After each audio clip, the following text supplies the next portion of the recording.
আজকে তোমাদের সাথে আমি শেয়ার করব ব্রাইডাল হেয়ারস্টাইল। হ্যাঁ, বিয়ের দিনে স্পেশাল সাজে যে ব্রাইডাল বেঙ্গলি ব্রাইডাল হেয়ারস্টাইল থাকে সেটা তোমাদের সাথে আজকে শেয়ার করব। এই হেয়ারটা করা কিন্তু খুবই সহজ, কিন্তু অসুবিধাও আছে। অনেক ক্লায়েন্টের মাথায় চুল কম থাকে, অনেক ক্লায়েন্টের অনেক লং হেয়ার থাকে, সেক্ষেত্রে ব্যাক কমিং করতে অসুবিধা হয়। আবার অনেক ক্লায়েন্টের স্ক্যাল্প ফাঁকা থাকে, সেক্ষেত্রেও অসুবিধা হতে পারে। তো আজকে এই ভিডিওগুলোই তোমাদের সাথে আমি শেয়ার করব।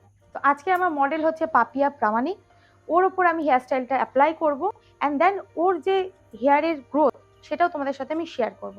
তো একটু কাছে আসো ক্যামেরা নিয়ে। তো এই যে হচ্ছে ওর হেয়ার গ্রোথ। যে কোনো হেয়ারের ক্ষেত্রে আমাদের চুলে শ্যাম্পু অবশ্যই করা থাকতে হবে ক্লায়েন্টের। চুলে যদি অয়েল থাকে তাহলে কিন্তু হেয়ার ক্রিম্পিং করা যাবে না। আর ব্রাইডাল হেয়ার স্টাইলে যদি আমরা ক্রিম্পিং না করি, হেয়ার স্টাইলটা খুব গর্জিয়াস লাগবে না। আর পাতলা হেয়ার থাকলে তো অবশ্যই ক্রিম্পিং করতে হবে। আর সেক্ষেত্রে যদি হেয়ার গ্রোথ বেশি থাকে, সেক্ষেত্রে আমরা ক্রিম্পিং না করলেও চলে যাবে, হেয়ার স্টাইল বোঝা যাবে। যে কোনো হেয়ারের ক্ষেত্রে আমাদেরকে হেয়ারকে 3টে পার্টে ভাগ করতে হবে। Part 1, 2 and 3। হেয়ারকে 3টে পার্টে ভাগ করে নেওয়ার পর এবার আমাদের পালা হচ্ছে হেয়ার ক্রিম্পিং করা। আমি এখানে আইকনিকের হেয়ার ক্রিম্পার মেশিন ইউজ করেছি, অ্যান্ড দেন আমি একটা স্টিলের ট্যালকম ইউজ করেছি।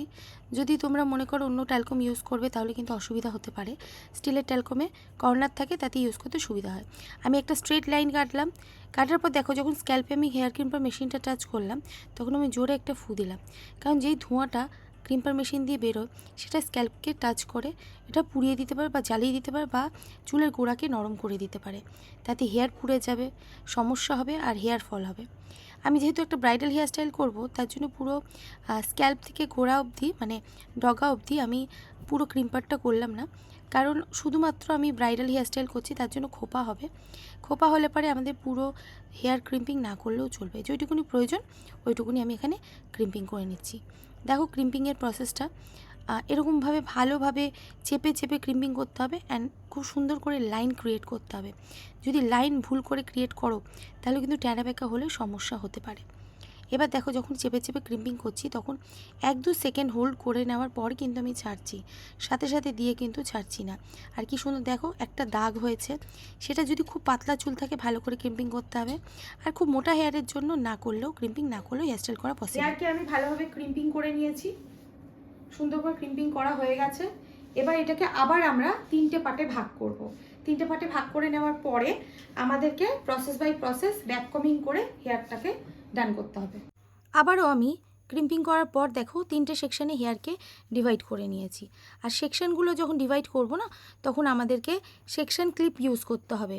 স্টিলের বলো বা ফাইবারের বলো, যে কোনো ক্লিপ তুমি ইউজ করতে পারো, ঠিক আছে? শুধু জাস্ট সেকশানগুলো যাতে একটার সাথে একটা মিশে না যায়। প্রথমে আমরা ব্যাক কমিং করে নেব ক্রাউন সেকশানে। ব্যাক কমিংটা খুব সুন্দর করে আস্তে আস্তে নামিয়ে নিতে হবে। অনেকে কি করে মাঝখানে মাঝখানে গ্যাপ রেখে দেয়, তাহলে কিন্তু হবে না। আমি এখানে টাফটের 5+ ইউজ করেছি হেয়ার স্প্রে। অ্যান্ড দেন দেখো, ভালো করে ব্যাক কমিং করে নেওয়ার পরে আমি তোমাদেরকে খুব ভালো করে ব্যাক কমিং কীভাবে নামাতে হয় সেটাও কিন্তু দেখাবো। অনেকে লাইন বাই লাইন ব্যাক কমিং কিন্তু নামায় না, তার জন্য জটলা হয়ে যায়, আর ব্যাক কমিংয়ের যে ক্রাউনটা থাকে সেটা ট্যাড়া ব্যাকা হয়ে যায়। অ্যান্ড দেখো, প্রতিটা ব্যাক কমিংয়ের ওপরে আমরা কিন্তু স্প্রে ইউজ করছি কন্টিনিউয়াসলি। মানে তুমি পরে স্প্রে ইউজ করলে কিন্তু হবে না, তোমাকে সাথে সাথেই স্প্রে ইউজ করতে হবে।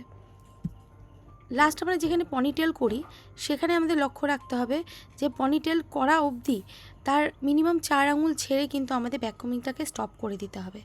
এরম না হোক কি একদম যেখানে চুল বাঁধি আমরা পনিটেল করি সেখানেই আমরা পুরো অবধি চলে যাবো, তাহলে কিন্তু হবে না।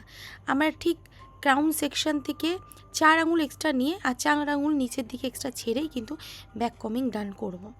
দেখো, আমার ব্যাক কমিং কমপ্লিটই হয়ে গেছে। অ্যান্ড দেন দেখো, এই জায়গাতে আমরা হেয়ারটাকে গার্ডার লাগাবো সবকটা হেয়ার নিয়ে। অ্যান্ড দেখো, আগে ক্লিপ লাগিয়ে নিচ্ছি আমি এখানে, যাতে সেই ব্যাক কমিংটা অনেকক্ষণ বজায় থাকে আর যাতে কাত না হয়ে যায়, আর একটা ক্রাউন একদম একটা শেপ যাতে থাকে। এবার দেখো, আমি যে ব্যাক কমিংগুলো করেছি সেগুলো এবার আমি আস্তে আস্তে করে একটা লাইন ধরে নামাচ্ছি। যদি এটা একসাথে নামাই তাহলে কিন্তু এটা ট্যাড়া ব্যাকা হতে পারে। ঠিক আছে, তাহলে আমি একসাথে না নামিয়ে এটা ব্যাক টু ব্যাক আস্তে আস্তে করে হেয়ারগুলো নামাতে থাকবো। অনেকে একটা মিস্টেক করে দেয়, সব একসাথে নামিয়ে দেয়, তাতে কি হয় ক্রাউন সেকশনে যেখানে আমরা ব্যাক কমিং করেছি সেটা কিন্তু দেখতে ভালো লাগে না। এবার প্রতিটা হেয়ারকে আমি ভালো করে ট্যালকমের মধ্যে দিয়ে নিয়ে আমি গার্ডার ইউজ করব।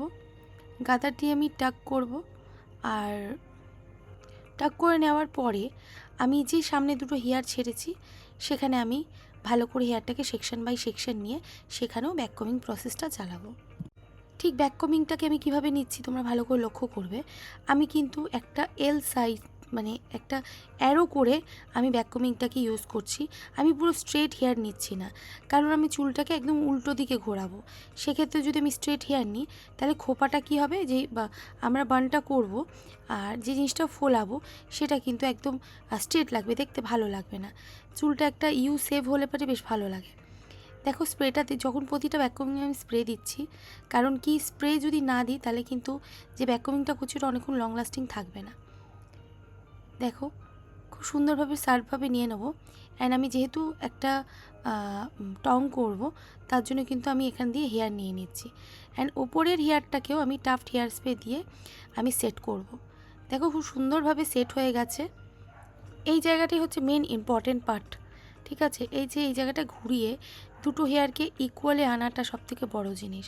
কারণ কি যদি প্র্যাকটিস না থাকে তাহলে হেয়ার কিন্তু যখন আমরা এই বানগুলো করব তখন ট্যাড়া ব্যাকা হয়ে যেতে পারে। সেক্ষেত্রে আমাদের মাথায় রাখতে হবে যে যখনই আমরা এই হেয়ারটা করব তখন আমাদের দুটোর দিকে ফোলা ভাবটা যাতে ইকুয়াল থাকে। ট্যাড়া ব্যাকা থাকলে কিন্তু কখনোই দেখতে ভালো লাগবে না। তো আমার মডেল রেডি, ব্রাইড বলবো না, মডেল আমার আজকের মডেল ইনি। তো যাই হোক, নেট ইউজ করছি আমি এখানে খোপার জন্য।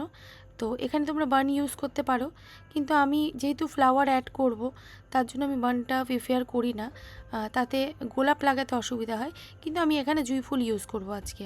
কিন্তু ব্রাইডের ক্ষেত্রে বলবো নেটই ইউজ করবে। বান ইউজ করলে কিন্তু ওই গোলাপ লাগাতে অসুবিধা হয়ে যায়। নেট ইউজ করলে গোলাপ লাগানো যায়, আর বান ইউজ করলে কিন্তু গোলাপ আর জুঁই ফুল দুটোই ইউজ করা যায়। তো দেখো সুন্দর করে আমি নেট দিয়ে এটাকে আমি বেবি ক্লিপ দিয়ে আমি এটাকে ভালো করে টাক করে দিচ্ছি। অ্যান্ড আমি ইউজ করছি ইউ ক্লিপও, কারণ ইউ ক্লিপ যদি দিই তাহলে কিন্তু বেবি ক্লিপ আর ইউ ক্লিপ একসাথে দিলে খোপাটা বেশ টাইট থাকে, আর দেখতেও বেশ একটা সেটেলমেন্টের ব্যাপার আছে। ঠিক আছে, আমি এখানে টাফটের 5+ স্প্রে ইউজ করছি, যেটা পুরো হেয়ারে আমি ইউজ করেছি। এই হেয়ার স্প্রেটা খুব ভালো আর বেশ হোল্ডিং স্প্রে, অনেকক্ষণ লং লাস্টিং থাকে। অ্যান্ড দেন আমি এখানে টং মেশিন ইউজ করে নিচ্ছি। আর দেখো এই প্রসেসটা, যেটা হেয়ার মেশিন ধরার যে প্রসেসটা, এটা কিন্তু খুব ভালো করে বোঝার আছে। কারণ কি অনেক সময় উল্টো যদি তুমি মেশিন ধরো না, তাতে কি হবে তোমার ব্রাইডকে টংটা উল্টো হয়ে থাকবে আর দেখতে খুব একটা ভালো লাগবে না। অ্যান্ড দেন দেখো খুব সুন্দর করে বেশ ইসে হয়ে গেছে। আর দেখো আমি এখানে কি কোম্পানির মেশিন ইউজ করছি, ক্যামেল কোম্পানির, সেটা আমি দেখিয়ে দিয়েছি। আর আমি এটা ডেসক্রিপশনে দিয়ে দেবো, এই মেশিনটা অবশ্যই পারচেস করবে, খুব সুন্দর আর খুব ভালো, খুব ভালো। আর এটাকে টেনে এরমভাবে বার করা যায় না বলে এটাকে রাউন্ড অ্যান্ড রাউন্ড ঘুরিয়ে আমি বার করেছি।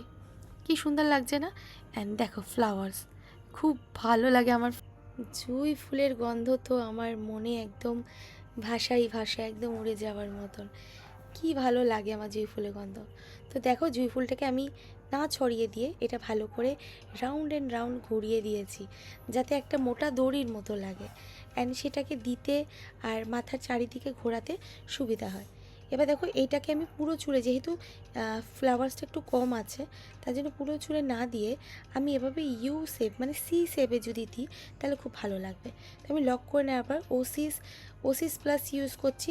ছোটো ছোটো বেবি হেয়ারগুলো বেরিয়ে থাকে, সেক্ষেত্রে আমি যদি ওসিস হেয়ার স্প্রে দিয়ে দিই হেয়ারে শাইনও আনে, অ্যান্ড দেন হেয়ারটা বেশ গ্লসি আর খুব সুন্দর লাগে দেখতে। আর ছোটো ছোটো বেবি হেয়ারগুলো বেশ, যেগুলো ছড়ানো থাকে, দেখতে ওঠা ওঠা লাগে, হেয়ারগুলো বেশ বসে যায়। দেখো কত সুন্দর লাগছে, হেয়ারটা শাইন করছে আগের থেকে, মাচ বেটার লাগছে ওর হেয়ারটা। আর কোনো মানে হয় না, একটা নিট অ্যান্ড ক্লিন একটা হেয়ার স্টাইল এসছে।